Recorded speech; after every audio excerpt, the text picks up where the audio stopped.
And that's what climate change is about. It is literally, not figuratively, a clear and present danger. We are in the beginning of a mass extinction. The ability of CO2 to do the heavy work of creating a climate catastrophe is almost nil at this point. The price of oil has been artificially elevated to the point of insanity. That's not how you power a modern industrial system. The ultimate goal of this renewable energy, plan is to reach the exact same point that we're at now. You know who's tried that? Germany. 7 straight days of no wind for Germany. Their factories are shutting down. They really do act like weather didn't happen prior to 1910. Today is Friday. Indeed, Friday, and welcome to number 71 in a series of Climate Change Roundtable. And today we're going to talk about the frozen IPCC. No, we're not talking temperature. We're talking about the fact that they are stuck in a viewpoint, frozen in place. They can't think beyond their own edicts. We're going to talk about that today, and we're also going to talk about the climate news of the week. But first, let's introduce everyone who's on the show today. We have with us today our usual guest, or usual suspects, whatever you like to call them, Dr. Sterling Burnett and Linnea Lucan. And we have a special guest with us today, Andy May, who you may recognize the name for working on stories on WhatsApp with that, as well as other contributions. He's made a huge contribution to the CLINTEL organization in Europe, talking about, basically debunking the IPCC's latest AR6 report. Welcome, Andy, and welcome, Linnea and Sterling. Thanks. Good to be on again. It is great to have you, and we'll get to your main topic in just a moment. But first, we want to talk about some of the climate news of the week. And of course, usually there's something crazy or stupid or ridiculous or all of the above going on in the news media. First, we've got Manchin and Cruz team up to fix the problems that's being created by the Biden administration, where they're talking about banning your gas stove. Yes, that's right. They want to come after your natural gas stove in your kitchen because it's killing the planet, so they say. Linnea, you brought up this story. What's the gist of it? Well, they're introducing yet another kind of a bill, Gas Stoves Protection and Freedom Act. And I will say that although this is, good, I guess, I would much rather for our elected officials to go hard on the administrative agencies in the first place and to try to take some of that power back anyway, because what the Biden administration and what many administrations like to do is they like to use the executive branch agencies, which would be the EPA, Department of the Interior, all those different agencies, and use them to push something that they know that they won't be able to get passed in Congress. So the truth is they have tried to take this back a bit. They have passed resolutions of under the Congressional Review Act, including one on gas stoves, that Biden vetoed. As long as Democrats control Congress, and in fact, control more than even when they're in a minority, if they have more than a veto-proof level of membership, they can't get these resolutions past a president that doesn't want them. So they're doing the best that they can, it seems to me. I mean, what they need to do is pass a law that says major regulations, and by major, I mean anything that imposes more than $50 or $100 million upon the economy, should not become law unless positively approved by a majority of Congress. But that's a law they won't get through right now with Biden as president, even if they could get it past the Democratic Senate. So they're trying to attach this bill to an appropriations bill that they think Biden won't veto because he vetoed the resolution. The problem is, even if they get it in, even if it happens, it's good for gas stoves. But Biden has passed the same types of rules for dozens, if not hundreds, of other appliances. Your dishwasher, your furnace, your window unit, they're coming after you broader air conditioning too. Yeah, no, you pick an appliance, and the Biden administration is trying to pull it off the market by making it impossible for it to meet the new efficiency standards, except for the most expensive appliances. So the poor, once again, get shafted. They can't have new appliances. The rich can pay for the highest end gas stoves and everything. Yeah. Well, you know, it's just really ridiculous that the federal government is stepping in to try to tell the average American how they should be cooking their dinner or not cooking it at all. You know, just eat bugs. Now, the federal government should have no, I've read the Constitution. There's nowhere in there where it says the federal government has any role in telling people how much energy to use. Right. Or what appliances to have in their home. It's not in there. Nope, so they just shouldn't have that authority. They should never have the authority to make manufacturers make things more efficient, because typically when that happens, what they do is they make them less effective. They make them cost more, and they make machines that, because of their intricacies, break down more often. Yep. The green scourge generally makes things less reliable and less useful. All right, so let's go on to our next topic. You've heard of actor Mike Ruffalo. He's sort of a B-movie sort of a person. He's not really a big name, but he thinks he is. And he said something really ugly. For all you climate deniers who have worked for the oil and gas industry, mostly you flagrant politicians, you've screwed us, your children, and generations to come, all for greed and selfishness, especially Lee Raymond and Exxon. And he cites some Apple News story about that. Well, the U.S. Oil and Gas Association, who's normally quite just the facts jack on this sort of thing, they decided, you know what, we've had enough. And I don't blame them, because what Ruffalo said is just beyond stupid. Your whole career is just based on you being a computer-generated image, says the USOGA. Were it not for CGI and digital artists, nobody would even know who you are. We don't care what you think. You should be grateful that millions of workers in the energy industry were willing to show up with our kids and pay $15 to watch your movies. A simple thank you would suffice. My God. Beautiful. They've been on a tear recently. It's really fun to follow that account. Well, you know, you pick your actor. What is their job for a living? To speak words other people wrote. Yeah, Yep. to play pretend. You know, not to have their own original thoughts. Original thought is not part of their process. Their job is they're given a script and they are told, mouth these words. Now that makes them authority. That certainly makes them an authority on climate change or anything else. Right. Okay, so let's go on to the next one. Dr. Clauser says misguided climate science has metastasized into massive shock journalistic pseudoscience. I don't believe there's a climate crisis. Well, he's right. Just last week, we had this thing that happened, and we put a story up on it on Climate Realism about this hottest temperature ever in the history of the world, hotter than 100,000 years. Well, gosh, it turned out to be built on a climate model from climatereanalyzer.org. And then NOAA stepped in the next day and says, we can't verify this data. We can't even recommend this data because it's not fit for purpose. And we had people on 4th of July saying, oh, it's terrifying. Well, we went from terrifying data, hottest ever in the history of mankind, to the next day of the data is not fit for purpose. That's how bad the media is at reporting on stuff these days. It's just bizarre. And so during this speech that this guy gave, he's a Nobel Prize winning physicist, and he criticized alarmist climate predictions and said that he does not believe there's a climate crisis. Well, good for him. More people need to speak up because, you know, these folks in the media and the climate alarmists inside, like Mark Ruffalo, are just running rampant and roughshod over people that have actual factual-based opinions.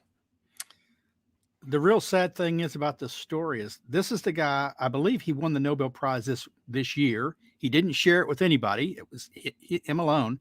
And if he had said the climate crisis is killing us all, it would have been Nobel Prize winner, climate crisis killing us all, front page news, every mainstream media outlet. Right. Instead, nobody is reporting on what this Nobel Prize winner says because it goes against their narrative.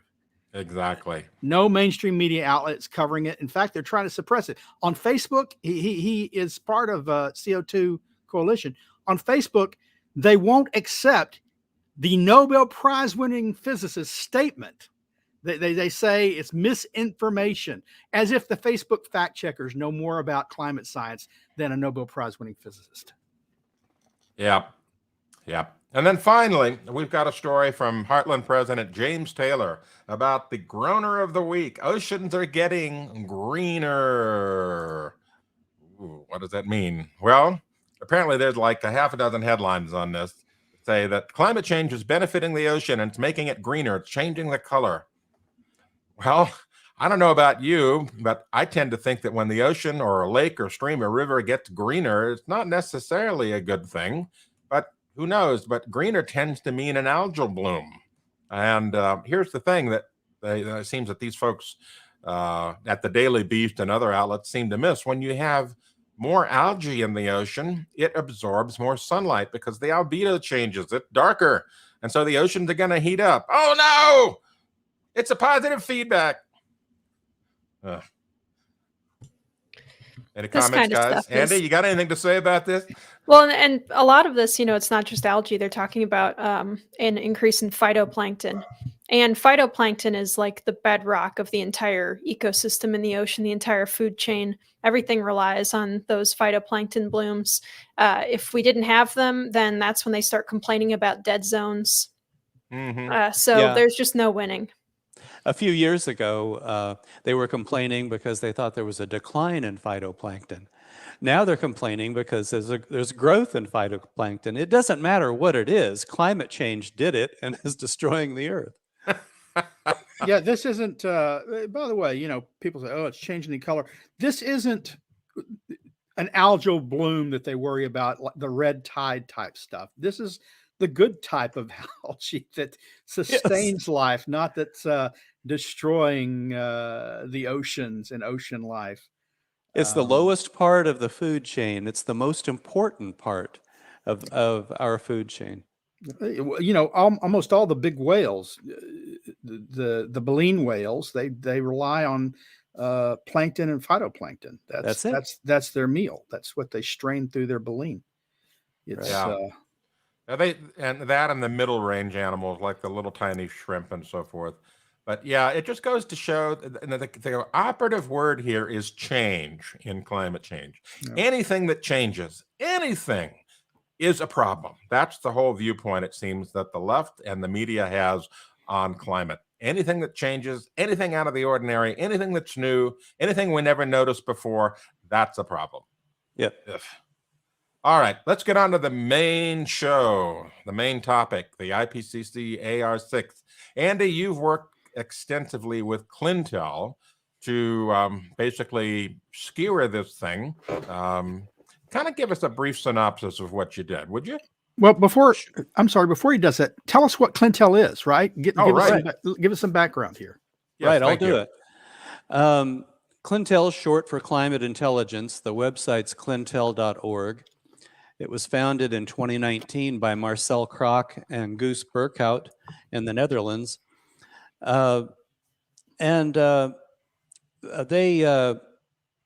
They have 1,577 signatories to their declaration that climate change is not dangerous. And it's a remarkable group.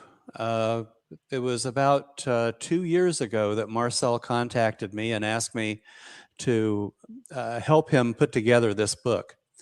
It was in the second order draft was still being reviewed, and the AR6, the Intergovernmental Panel on Climate Change report, wasn't out yet. But many of us who worked on the book were making comments, and the comments were being ignored. And we knew that the selection of authors and the selection of papers that they were going to include in AR6 was heavily biased and very selective. They were ignoring many areas of research and many papers that showed that climate change was natural or mostly natural. So we decided that we had to come out with a separate publication and began work on it in 2021. As far as I know, this is the first critique of AR6 that's come out, but I think others are being worked on. Yeah. When you say making comments, I want to make clear for our audience, you're not just sniping from the outside. You were reviewers for the document. So you were on the inside making reviewer comments that they were ignoring and suggesting research that they include that they ignored. Exactly. And we also, many of the errors in AR6 that we report in the book, we reported to them before the publication came out. And we supplied a lot of documentation that these were errors or omissions. Some of it's really silly. One example is Richard Lindzen is a very famous atmospheric physicist, taught at MIT for a long time. Discovered with some other people, he discovered a very important process in weather called the iris effect, where the sky over the tropics opens up and allows more heat to go out into outer space when the oceans get hot. It's a direct result of ocean heating. Well, they had a 2-page discussion in AR6 of the iris effect, and they didn't once mention Richard Lindzen's name or any of his co-authors or the fact that he discovered it in the first place. He's like Voldemort, you can't say his name. Exactly. And Roger Pielke Jr. is in the same boat. So yeah. Despite the fact that I believe Richard was an expert reviewer on earlier IPCC AR6 documents, and maybe even a chapter author at one time, but I think he removed his name from that. I'm not sure about that. He was involved in the very first report, which is actually, the FAR, it's called, the first IPCC report. It's actually a good report. I enjoyed reading that, and a lot of it stands up to this day. But from the second report called SAR up until AR6, they have steadily gotten worse. And I think I can say, as having read all big parts of all of them, that AR6 is by far the worst and most biased report of the whole set in the last 33 years. Over time, the science has declined and the politics has increased. It's capture. Mm-hmm. Right.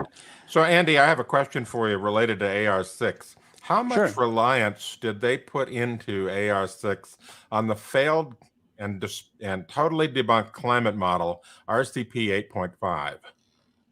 Way too much, Anthony. That's a really good question. That's one point where alarmists and skeptics like myself agree, is that RCP 8.5, or they have a new name for it in AR6, but it doesn't matter. It's still 8.5. It is improbable. Even Zeke Not House just improbable, impossible, from what I understand, right? It could be. I used improbable because that was what Zeke Housefather, that was the word he used. And he's right at the top of the alarmists, right? He's sure we're all going to die from climate change. But even he doesn't believe 8.5. And yet in AR6, if you do a count, they cite 8.5 42% of the time. It's just unbelievable, and this is universally acknowledged as being either improbable or impossible to get to. Yeah, the RCP, for those people watching who don't know what RCP 8.5, it is the worst of the worst case climate model scenarios. And basically, I call it the Alice Cramdom of climate models, because it's like Jackie Gleason saying, one of these days, zoom right to the moon. That's exactly what the graph on this thing looks like. And so it's not just improbable, but most likely impossible that we don't have enough fossil fuels on the planet to create the kind of warming that RCP 8.5 has. And yet Andy just says they've relied on it 42% of the time in AR6. That just goes to show the quality of science that went into this.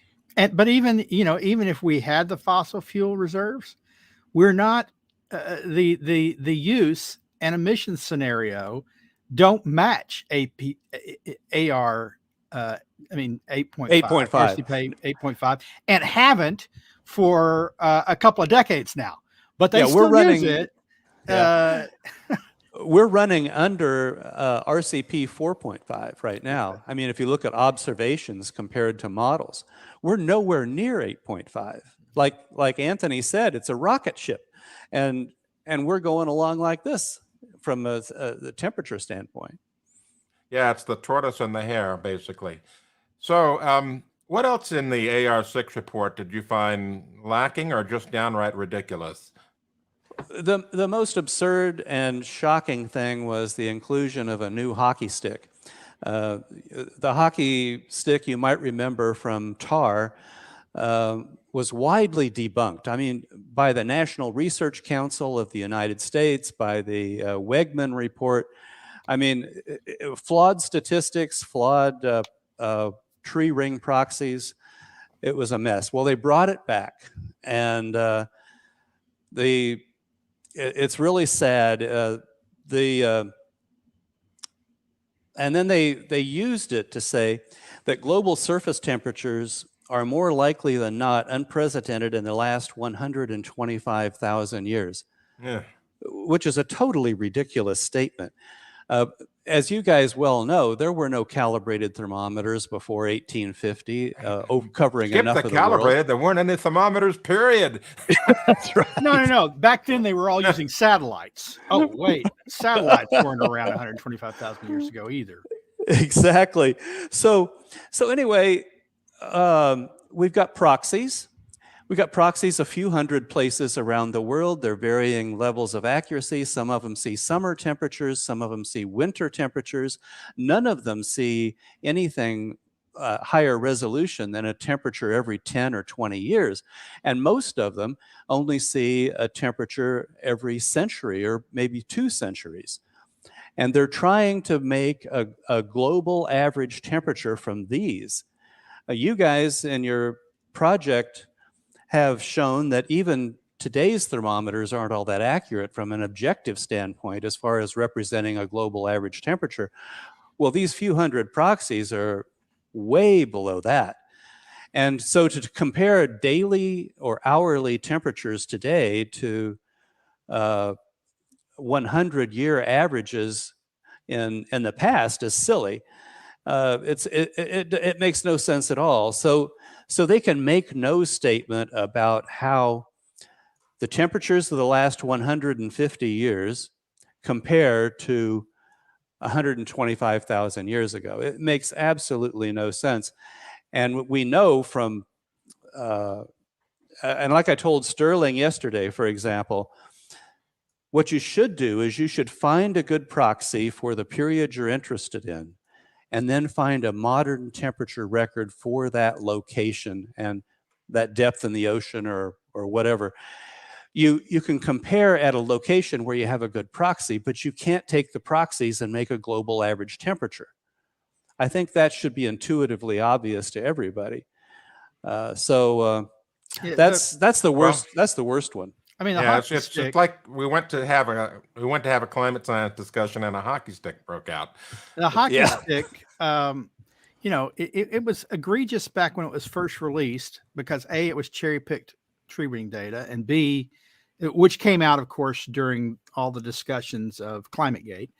But it also, why it was so egregious in part is because it erased what we knew about history of weather. So what we knew about a little ice age, well, that disappeared. We had no little ice age.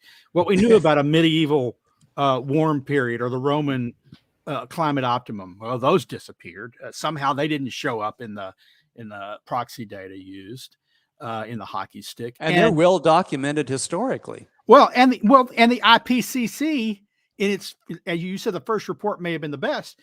In the first report, it shows data and shows graphics clearly demonstrating both of those things or each of those phenomena, but not in the hockey stick that they're not using now. And then they went and had to disappear them. There's an email that someone in New Zealand, I think it was Warwick Hughes, supposedly received. I think it was from Phil Jones. but basically says we have to get rid of the medieval warm period. And then they've done that. I mean, literally, they've gotten rid of the Roman warm period, the medieval warm period. They've made this flat, blade of the hockey stick going up and then zoom just like that, because that's their belief system. Science is getting pushed by the wayside here, and they're going after their belief system, and they're trying to, justify their belief system with, tacking on pseudoscience onto it to make it look right. That's exactly right. One thing that bothers me a great deal is they start all their records at 1750, right after the worst part of the Little Ice Age. And the Little Ice Age was the coldest period in the last 12,000 years, the coldest period in the Holocene. And why would we want to go back? Millions of people died due to extreme weather in the worst part of the Little Ice Age. Literally half the population of Finland died from famine at that time. And they're touting this as the ideal climate that we should all be striving for by giving up on fossil fuels. It's ridiculous. Yeah, it's just amazing what they're doing. And science is becoming, let me back up a sec. Climate science is becoming a branding operation. It's becoming less and less about facts and more about branding a thought process or a viewpoint. And so we see that in the way that it's being spoken about. And contrary evidence is just pushed aside because it doesn't fit the brand. Right. A lot of research recently, and I've been going over a lot of this because I'm working on a book with Javier Vinos, but they say that literally, this is in AR6, there has been negligible long-term influence from solar activity in volcanoes. Yet, as we just discussed, the medieval warm period coincides with high solar activity, according to proxies. The Little Ice Age coincides with low solar activity, again, according to proxies. And there's been studies that showed that solar proxies and sunspot records in Spain, Portugal, Slovakia, China, Bhutan, and the Canadian Rockies correlate extremely well. Now, correlation is not causation, as you well know, but the thing is that you can't just say that the sun has solar activity has no influence on climate without explaining the correlation. And they totally ignore the mountain of documented evidence and the peer-reviewed papers. And I'm talking dozens and dozens, if not hundreds of papers here that they're ignoring and not including in AR6 that show the correlation exists all around the world. Linnea, you had a question coming up. Yeah. So all of us are, to one extent or another, in the business of trying to highlight some of the research that's been skipped over by organizations like the IPCC, or data that's ignored by the kind of alarmist crowd. And it's interesting. I would be curious to know, especially in regards to RCP 8.5. So the main thing that happens with that particular scenario is people will take it and they will use it as their high-end reference when they're putting together some kind of a biological model or something. They'll say, like, for example, one that we worked on yesterday about synchronized crop failures all around the globe. So they'll take something like an RCP 8.5 and they'll plug in they'll run the climate model, they'll plug in some crop data and have it roll back and see, like, okay, how is the jet stream going to respond to this? And then they'll find some data that shows, under this model scenario, we have, synchronized crop failures all in every major breadbasket area all at once, and the entire world will die.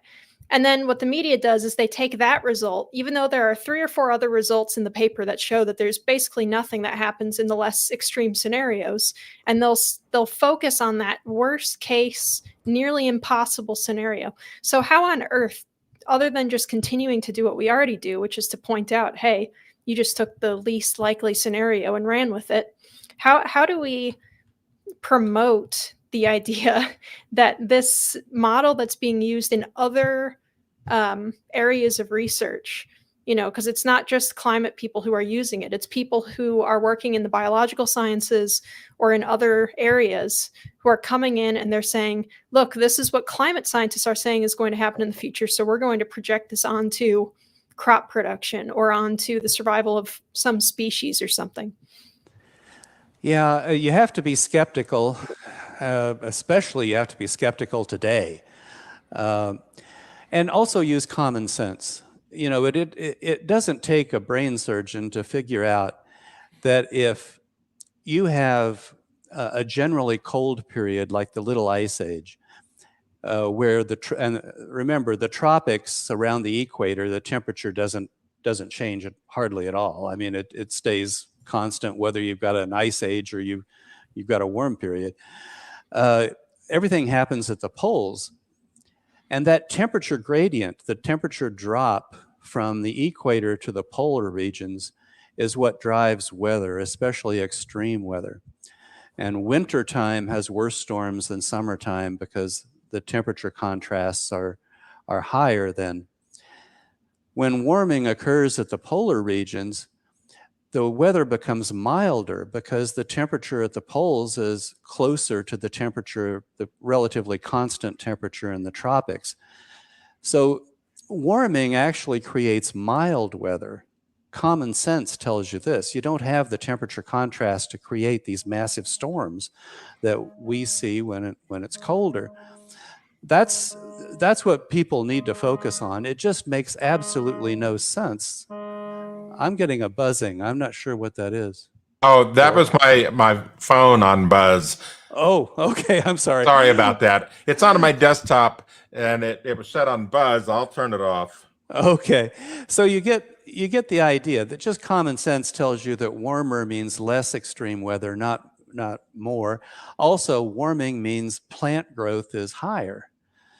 We've seen that. It's documented that the Earth is greener now than it was in the past, and it's getting greener as we go along. Part of that's CO2, part of it is warmer weather, part of it is more arable land opened up because of warmer weather. So just use common sense, and you can see that what you're hearing in the media is just a bunch of shouting to get clicks on their website. That's all.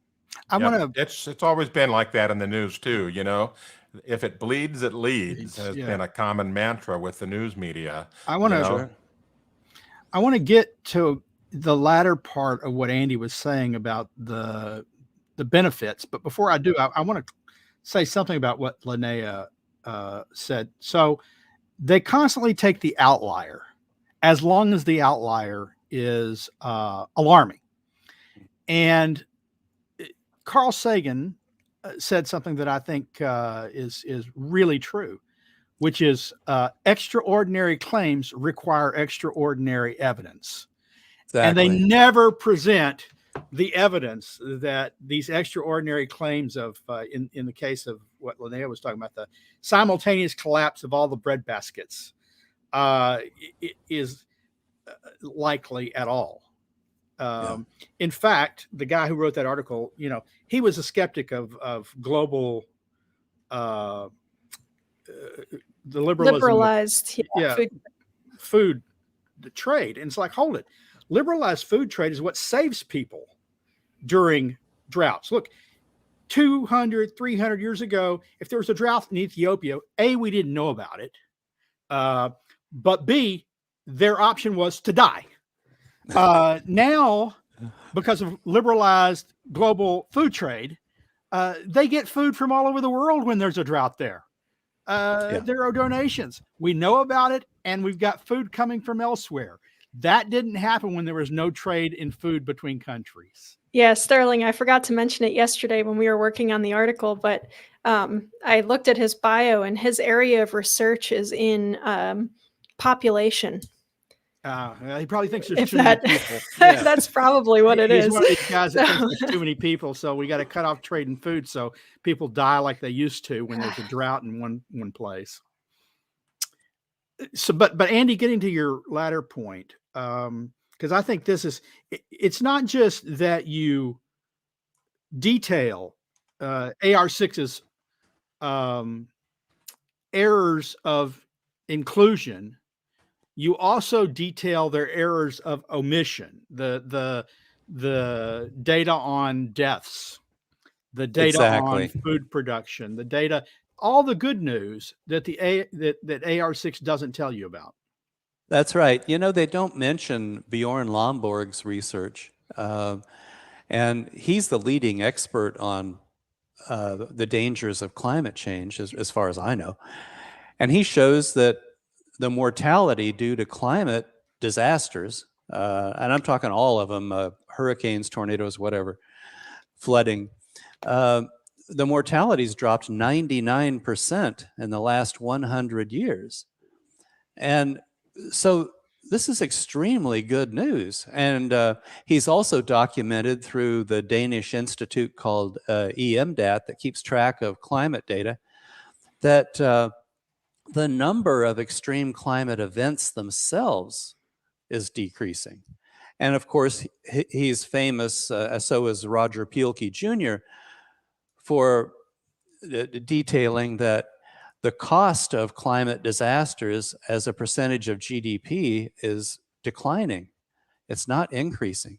And so it's just extremely annoying that people keep harping on the erroneous concept that extreme weather is increasing, because it makes no sense, as I mentioned earlier, and the data says exactly the opposite. Yeah, that's the problem. They push the narrative as opposed to what the data actually says. They ignore good data in favor of data that's doom laden or frightening. And I think the reason for this is that the goal is ultimately control.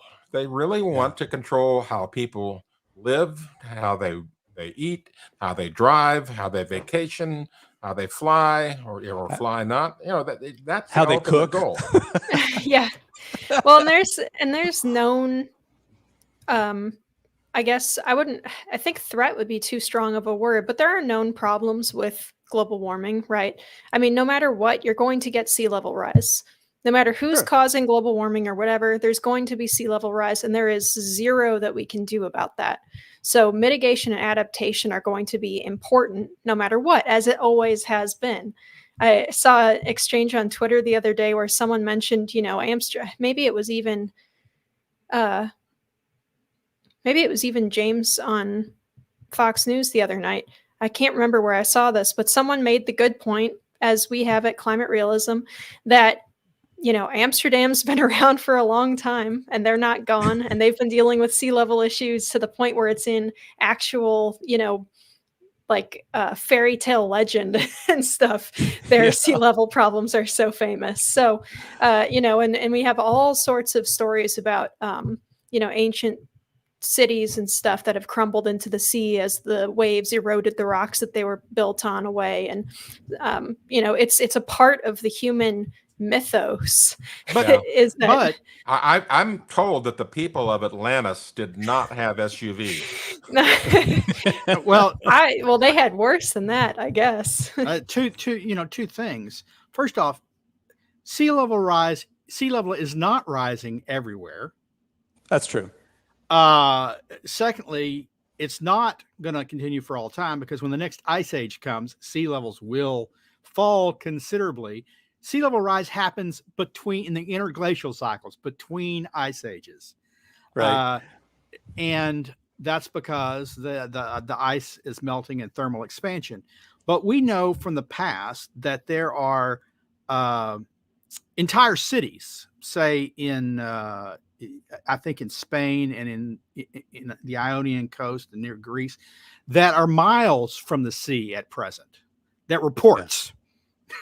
Yeah. Well, seas didn't rise there. They have fallen considerably there because they used to do shipping, and now you have to walk for miles to get to the closest water. Yeah. One of the errors we talk about in AR6 is on page 1287, if anybody wants to look it up. They say 4 of the 5 available tide gauge reconstructions that measure sea level that extend back to at least 1902 show robust acceleration. Well, robust is pretty silly, because of those 5, 1 of them showed no acceleration at all. The others varied between 2 1,000ths to 2 100ths of a millimeter per year. A millimeter is pretty small, and That's we're talking scary. Oh yeah, 2 1,000ths or 2 100ths of a millimeter. That's actually a millimeter per year because it's an acceleration. But these lead to sea level rise of less than 4. Well, the lower number leads to an inch by the year 2100, and the higher number is an additional 4 inches by 2100. And when you've got daily tides that are 6 feet, that's nothing. I mean, you're not. It's absolutely silly. That's in Kip Hansen's chapter of the book. If you want to look it up, it's a good chapter. Yeah, Well, and that's great. at Climate Realism, we're always pointing out that half the time when they have these case studies where they point to, oh my gosh, this town has to move or this village has to move, it's almost always in a river delta region. Like almost or always. on a sandbar. Yeah. You know. You're like, gee, I wonder why. Maybe it's because, we've been redirecting this stuff for decades. They point to naval bases. It's like, well, what's going on at those naval bases? First off, the naval bases were built up on land that used to be sea. I mean, Boston Harbor didn't look like Boston Harbor in 1700 because they reclaimed so much land by dumping fill. So that's artificial. That's not the standard.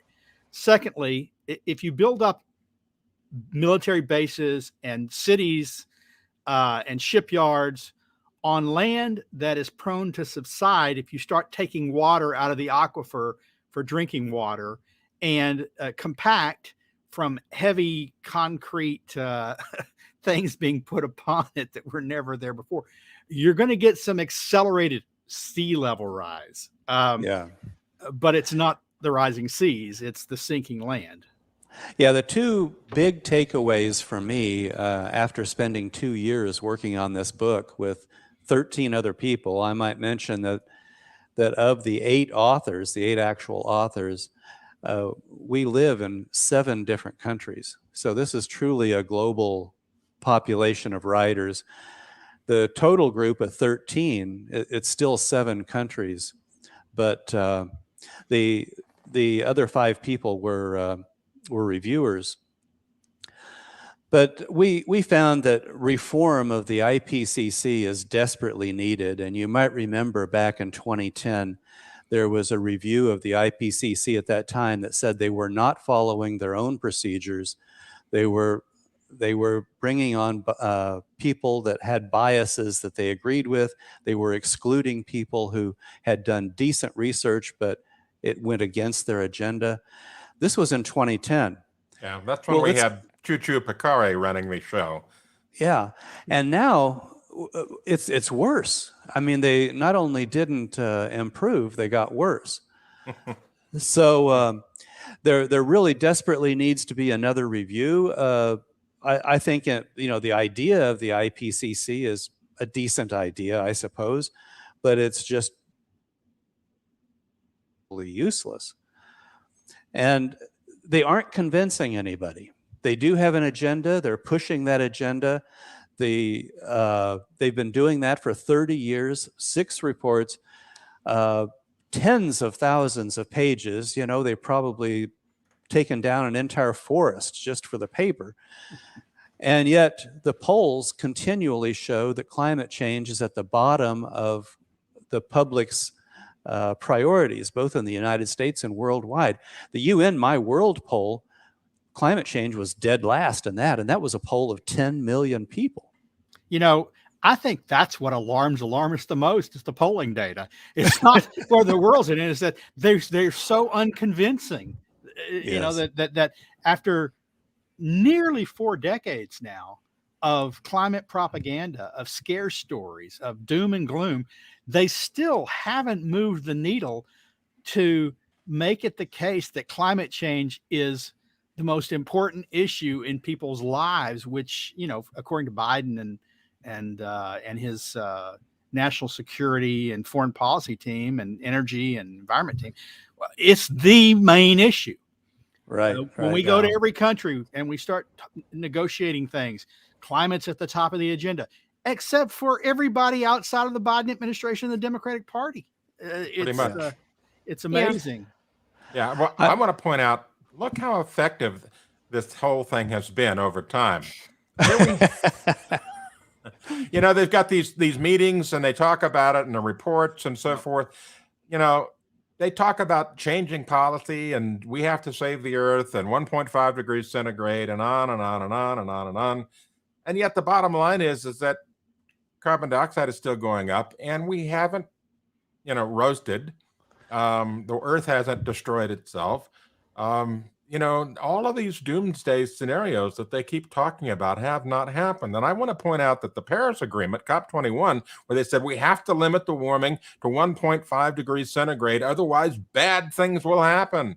Well, the bottom line is 1.5 degrees centigrade has already happened. If you look at the data from like the Central England temperature record or the European temperature record, both of which are long-term, which go back much further than the United States and other records in the world. When you look at those, we've already gotten to 1.5 degrees C. And here, we're still here talking about it. It hasn't destroyed the earth.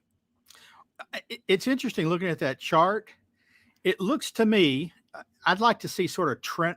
You can see the rise, but it looks to me like the trend line was lower before they had their first meeting than it has been since on CO2 rise. So it's actually been accelerating despite all these meetings. You know, I wonder if there's a bump every time there's a meeting because of all the jets and and limos and you know, 4-star meals and hotel energy use every time there's just by John Kerry.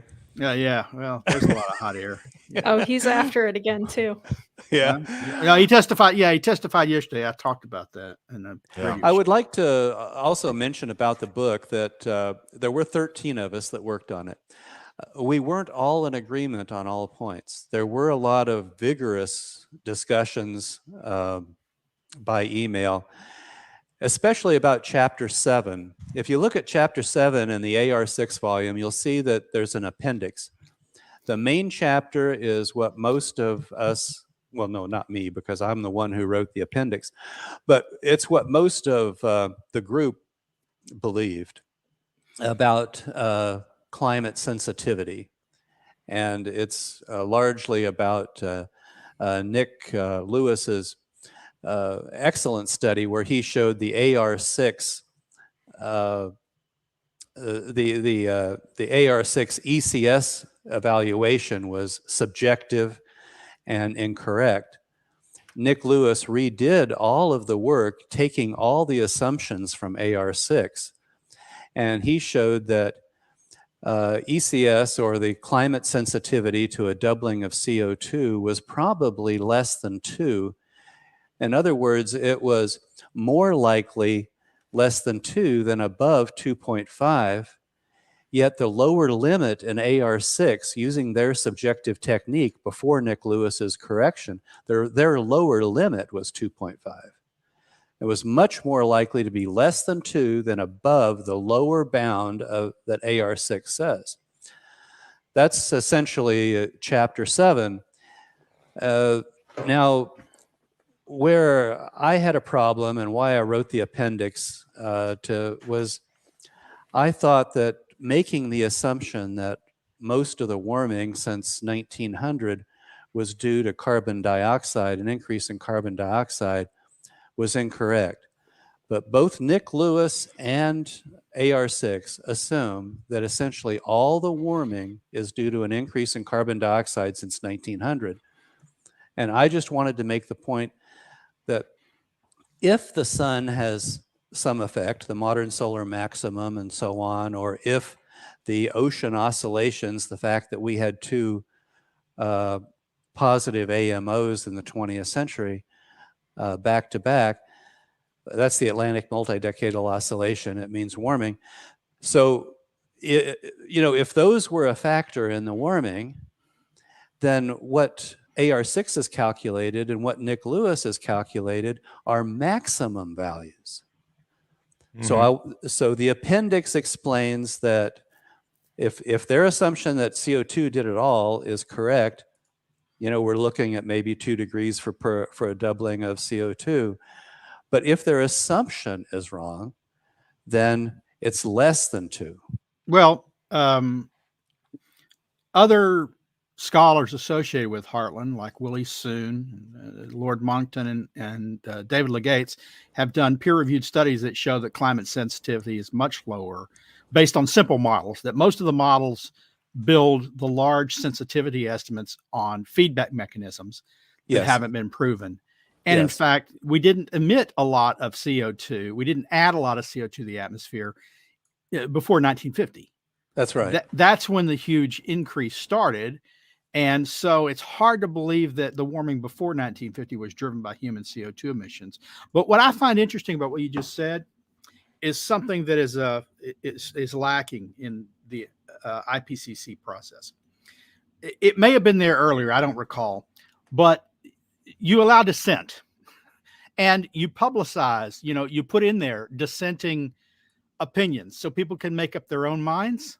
Yes. The AR6 is not allowing those scientists who disagree a voice. It doesn't say, this is what the dominant group believe, but X number of disagree with this, this, and this. That ain't in there. Yeah. And that's what you did is science. What they're doing is closed-minded propaganda. Right. And we managed to have our disagreements, without causing any personal problems. I mean, I won't what tell a refreshing thing. No one was banned from. No one was banned. We listened to everybody. At the end of it, we shook hands and said, hey, we just disagree. But, then you have people like Roger Pielke Jr., who was told right to his face, you will never be involved in an IPCC report ever. I mean, he was told that by an official in the IPCC. And Roger Pielke Jr. is one of the most acclaimed scientists in the United States. Yeah. So it's ridiculous.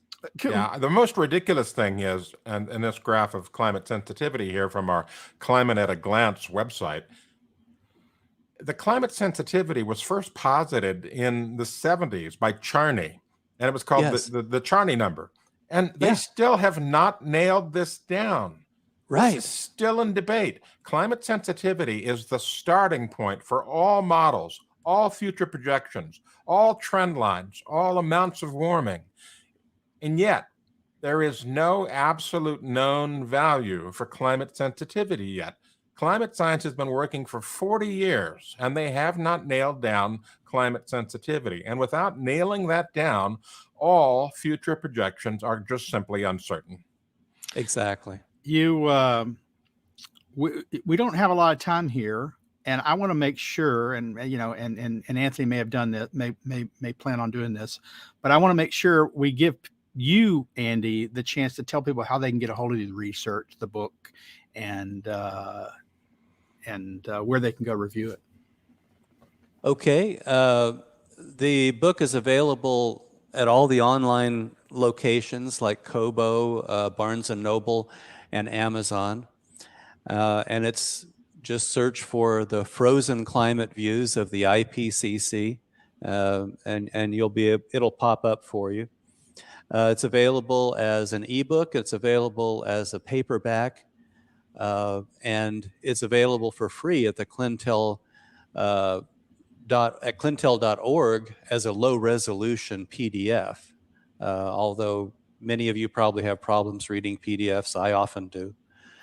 But If you want to buy a large number of copies, like we've had a request from one organization that wants to buy a lot of them, contact me directly at andy.may@att.net. I'm the publisher of the book, and I can get you a substantial discount if you're buying a lot of copies.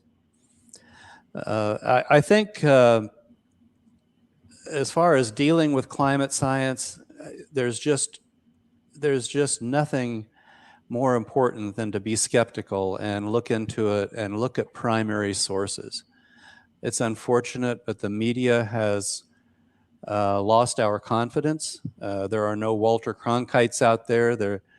There's no Ted Koppels like when I was younger, people that you could rely on to be objective. So you have to do your own research today. And I hope that this book will help you. It's much shorter than AR6. AR6 is 2,500 pages.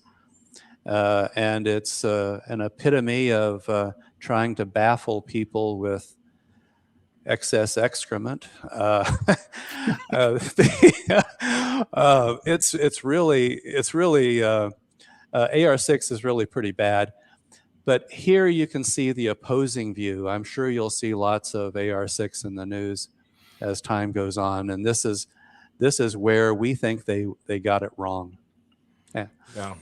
So we have a lot of great questions that have been submitted by our viewers. So let's get to some of them and see what they have to say. We have the best viewers. We have the best viewers. Yes, we do. Squidward says, my question for Andy, do you think they are digging their grave by continuously blaming climate change for extreme weather events, even extreme cold? Yes, I do. Like I said earlier, it makes no sense. I mean, anyone even without any meteorological or scientific training can see easily that warmer weather is milder. It's not where extreme weather comes from. Extreme weather comes from contrasts in temperature. Right. And if you lessen the contrast, you have less extreme weather. So yes, in my opinion, that's true. I mean, everybody I've talked to who's a layperson, that's one thing they ask all the time is, how can they say that the weather is becoming more extreme? You know, they don't get it. And that's probably what's turned off more of the public than anything else. You know, when it gets hot, it's climate change. When it gets cold, it's climate change. You know, nobody buys that. Yeah, I know. And you know, in the United States, we have a perfect example of this clash between hot and cold. You know, we have cold fronts that come down from Canada, yes. And they impact warm, moist air that's coming in from the Gulf. And then what we get are extreme thunderstorms and tornadoes, and this has been going on for millennia. But with less difference between the poles and the equator in temperature due to warming, we end up with less of a clash when these cold fronts come through. Exactly. Well, and I think too that ironically, one of the best arguments against, you know, the kind of alarmist perspective in the media is an argument that is not a scientifically good argument, but it is the classic dad joke where it's a little bit chilly outside and he'll go, Psh, sure could use some of that global warming. Making light of it in that way seems to get through to people pretty well. Yeah, you know, there's a really good record of El Niños. We're having an El Niño now, probably. And there's a really good record in South America. And if you study it, you see that 6,000 years ago in the Holocene climatic optimum, when it was probably about 3 degrees warmer than today, regardless of what it says in AR6, there were very, very few El Niños, hardly any at all, and certainly no major ones. El Niños take heat out of the ocean to the atmosphere so it can be expelled to space. And when you have a lot of them back to back, like we've had here recently, that usually signals a cooling trend long term. You know, if you're looking out 30 years, a climate period of time, then a lot of El Niños it should be leading to cooling. And, because they're venting heat from the ocean into the upper atmosphere going out into space. And so when the El Niños stop happening back to back, well, then that's when you got to worry. Of course, they'll blame that on climate change too. Exactly. But if you look at this record of El Niños at the beginning of the Little Ice Age, they were just boom, boom, boom, boom. Every few years you were having an El Nino until you got down into the depths of the Little Ice Age and they stopped. Just like we're having now. We've had a series of them back to back over the last 30 or 40 years. All right, next question. Could you this is from Richard Voss. Could you describe the contrast between the IPCC summary and the underlying IPCC reports in that larger part of the volume that nobody reads? Yeah, I have an example. Give me just a second here. Well, I don't really have to read it, but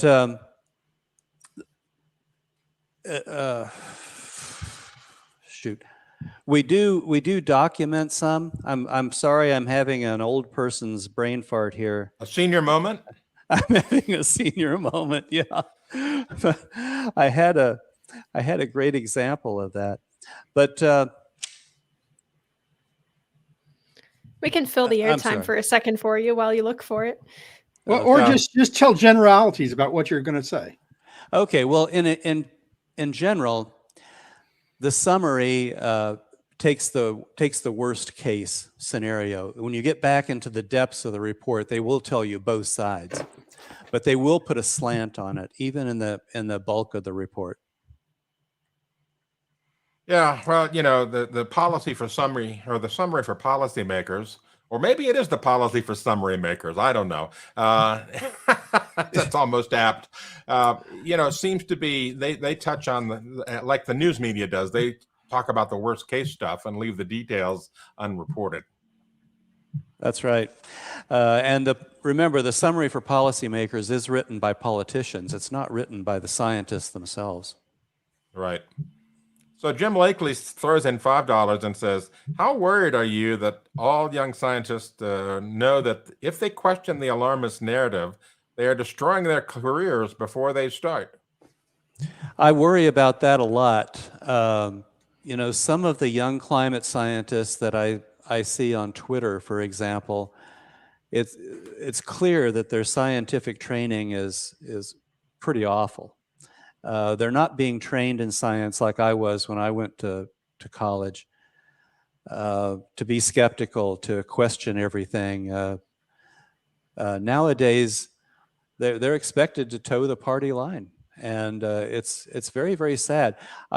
One debate I engaged in, I probably shouldn't have on Twitter.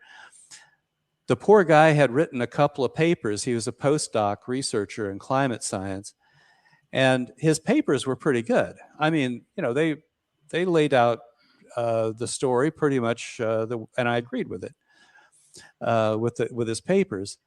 But on Twitter, he was saying the opposite. He was literally contradicting himself. And I documented where he had done this, and he flew off the handle. I didn't block him on Twitter, but I just started ignoring him immediately.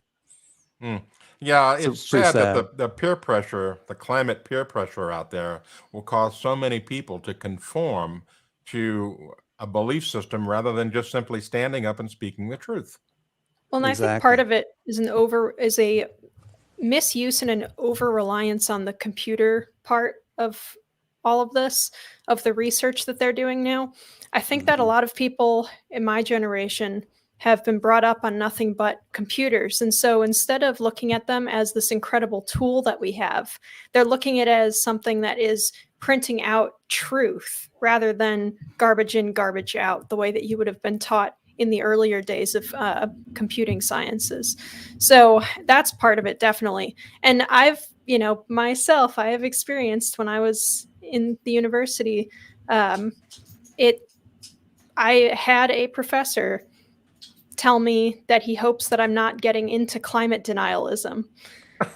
Good for him. And when that kind of pressure, but if you're not, kind of a contrarian by nature, that's daunting, because that kind of commentary from someone who is in charge of your department, which means that they're in charge of whether you pass or fail coursework or whether you're able to, try and take more advanced coursework. It can definitely shut you up pretty quick. Mhm. Yeah. Yeah. Yeah, it's sad. I wasn't taught like that. I mean, obviously every professor that I had opinions, but they were able to let you know when it was an opinion and when it was a fact. And I don't think that happens today. And I think model output is often confused with data, real observational data today. And that's I have a definitely perfect example of that. I Go ahead, saw Renee. I saw recently someone made this comment and it blew my mind. It was one of these young climate scientists that have just come out of university, and they said actually the model data is more reliable than observation. Whoa. Yeah, and I thought, man, I don't actually work with these things, but I've actually seen a little bit of that in some peer-reviewed papers, Right. getting very close to saying exactly that same thing, but they're a little more subtle about it. Which shows Right. just how bad peer review works. Yeah. So we have this question from Doug Troyer, which really kind of speaks to the heart of this, models versus data thing. He says, are the claims of the hottest day ever, which happened last week on July 4th, even supported in data? Here in the Northwest, It was a very typical summer here. And so I want to point out, no, it's not supported at all. The whole argument last week was completely bogus. Now, here's this graph. This came from a website called climatereanalyzer.org. Now, the clue to it should be in the word itself, reanalyzer. It's not data, it's a model. The little black uptick you see there in the center of that graph is what caused the tizzy on social media. That little black uptick there went above 17 degrees centigrade, and people started claiming it's the worst ever. It's the hottest temperature ever on the day on the planet, and it ran like wildfire through social media. The media, the mainstream media, picked it up and started reporting on it as if it were fact. But here's the thing. This is a NCEP CFS version 2 model. This is, it purports to give 2 meters above the surface temperature around the globe, but it's still a model. It's not the actual measurement at that moment. But the other important thing is some people started claiming it's the hottest temperature ever in 100,000 years or 125,000 years or whatever. And yet, if you look at the model, let's get that question off of there, please. There, look, 1979 is as far back as this model goes. The claims of, hottest ever are completely bogus. And Andy, if you'll scroll down just a little bit, there's a quote from the Associated Press that I want to bring up here. A little further down past that. And some people were saying this is unprecedented and it's scary. All right, there it is. Here it is, right there. The Associated Press ran a story on July 5th talking about this climate model and its hot figure. They updated it on July 7th to include this single yet very important paragraph. NOAA, whose figures are considered the gold standard in climate data, said in a statement Thursday that it cannot validate the unofficial numbers.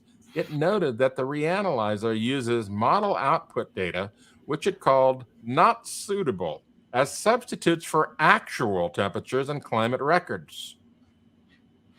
And there are sites that can do, James noted this, you noted this, I think I noted this in articles this week. There are sites that look at the actual data daily, and they and certainly Steve Malloy noted this in his Wall Street Journal article. And they didn't show record temperatures on those days that the reanalyzer was showing record temperatures. The actual outputs of thermometers and satellites and weather balloons did not show record-breaking temperatures, but the news media picked up on social media and didn't bother checking the facts. Right. Yep. That's what happens all the time. Well, do we have any other questions? We run a little Run pretty long. All right, so Jim Lakely asked, if sea level rise is accelerating and dangerous, why is the water line at NYC's Battery Park and Statue of Liberty unchanged for 100 years? Yeah, I know. That's terrible. You'll see in one chapter of our book that sea level is falling in Scandinavia, of course, because the land is rising due to the melting of the last glacial maximum ice. And so sea level's falling all over Scandinavia, Stockholm, Denmark, wherever. And they have, the IPCC has their quote unquote sea level predictor, that website that you can go to. And if you look at Scandinavia, you've got the temperatures going down like this. And then today, when you run their program, it all of a sudden reverses and goes up. So Ole Humlum of Germany has a chapter discussing that tool in our book, and it's hilarious. The sea level rise stuff is amazing. I mean, the amount of misinformation and distortion of data that goes on with that within the IPCC is horrible. We devoted 2 chapters to sea level by 2 different authors. You need to look at that. Yeah, and we have on WhatsApp with that on a regular basis, just simply skewered this whole sea level thing. And you know, you don't even need high-end math to do this stuff. I mean, they make predictions about this is what New York City is going to look like, you know, in X number of years. And then you go do the simple math. You look at the rate of rise, you know, from the tide gauge at the Battery Park or whatever. And, you know, the numbers don't match their predictions. And it's simple math. It's not even like calculus or anything. And so it's just crazy. Yeah. All right. So we're going to wrap up the show here. We've gone a little long. We're almost an hour and 15 minutes now, almost. So I want to thank you, Andy, for joining us today and talking about your book. The IPCC. Thanks for inviting me. I really appreciate it. It's our pleasure, and it is to your credit that you've gone 2 years looking through this to produce this report. You know, careful is what science is supposed to be, not like headline news, you know, where we just pump it out for the sake of the headline. But that's the problem with climate today. Most of it is just pumped out for the sake of the headline. So if you want to get this book, you can go to CLINTEL.org, CLINTEL.org, and you can download a copy of the book, but you can also find it on Amazon by looking for The Frozen Climate Views of the IPCC and get a copy of the book. It's a good read. I want to thank everybody for being with us. Thank you, Andy. Thank you, Linnea. Thank you, Sterling. Remember to visit our websites also at climaterealism.com, climateataglance.com, and energyataglance.com, where we debunk this stuff on a daily and regular basis and give you ammunition to push back against this climate insanity. I'm Anthony Watts, Senior Fellow for the Heartland Institute, wishing you a great day and a great weekend. Bye-bye.